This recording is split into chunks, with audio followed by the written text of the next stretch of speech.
श्रीशेषशैलसुनिकेतन दिव्यमूर्ते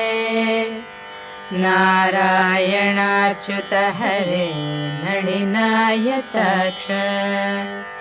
लीलाकटाक्ष परिरक्षित सर्वलोक श्रीवेङ्कटेश मम देहि करावलम्बम् ब्रह्मादिवन्दित पदाम्बुज शङ्खपाणे श्रीवत्सुदर्शन सुशोभित दिव्यहस्त कारुण्यसागर शरण्य सुपुण्यमूर्ते श्रीवेङ्कटेश मम देहि करावलम्बम्